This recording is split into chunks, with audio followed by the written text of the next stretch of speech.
Hermanos, el Señor revela sus designios, Él nos da su palabra. El Señor elige a Israel y le promete que si Israel es fiel a la alianza que Dios establece con este pueblo, Israel entonces alcanzará la paz, alcanzará la prosperidad. La condición es que efectivamente Israel crea en esta palabra que Dios le ha regalado, que espere en las promesas que el Señor le ha dado y también que como signo de la alianza Israel ame a Dios, por sobre todo lo ame con todo el corazón.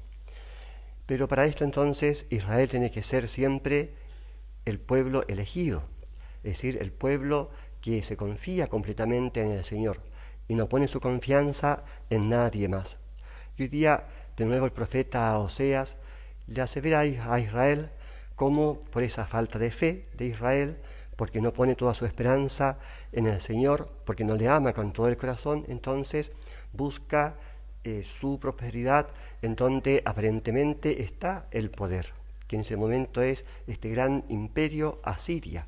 Parecía imbatible este imperio, todo lo dominaba, nadie podía oponérsele. Y sin embargo, Asiria sucumbe y con Asiria también sucumbe Israel. En cambio, cuando Israel pone su confianza en el Señor, aún en las dificultades, aún en su pobreza, entonces Israel va viendo cómo se cumplen las promesas del Señor. Hoy día a nosotros también se nos regala esta palabra, la palabra que Jesús nos ha anunciado. Es una palabra que nosotros hemos de acoger en la fe, ver que esto es verdad, lo que Cristo dice es así. También en esta palabra poner nuestra esperanza, ver que el Señor va a cumplir sus promesas y que para que esto se cumpla, lo que nosotros hemos de hacer es amar a Jesús por sobre todo. Ustedes ven cómo hoy día el Señor nos dice lo que se ha cumplido en la historia de la Iglesia. Habrá persecuciones para aquel que es fiel a Cristo, a todo nivel, a nivel también incluso familiar. Y sin embargo, cuando se cree en la palabra del Señor y se pone toda la esperanza en las promesas de Cristo, entonces se cumple también lo que hoy día nos ha dicho Él. Él pondrá en nuestros labios las palabras que hay que decir. Él pondrá en nosotros la fortaleza para poder vencer cualquier tipo de enemigo. Él va a poner siempre aquella alegría que nadie nos podrá quitar, aun cuando nos estén martirizando. Pondrá una paz que no es la paz del mundo, la paz que solamente Dios puede regalar. Y la condición es ser como esta oveja, este corderito que va en medio de los lobos. Cuando el corderito se sabe corderito, sabe que hay un pastor que siempre le cuida y que es Jesucristo. Y por eso entonces esta ovejita, aparentemente tan indefensa, en el fondo es todopoderosa, porque tiene al pastor que es Jesucristo y el lobo no podrá hacer nada a esta oveja. Pero cuando ya la oveja se piensa que no necesita del buen pastor, entonces ya queda a merced del lobo, del demonio, ¿cierto? Y sucumbe a sus acechanzas. Pero también pedir al Señor que nos dé esta astucia, ¿cierto? Esta sabiduría, esta inteligencia que es la propia del Espíritu Santo para comprender dónde está el peligro, en dónde hay que poner nuestra confianza, cuáles son los medios que hay que usar para que nosotros tengamos todos los frutos que el Señor quiere suscitar en nosotros por su gracia y ver por dónde hay que ir para que las promesas del Señor se cumplan.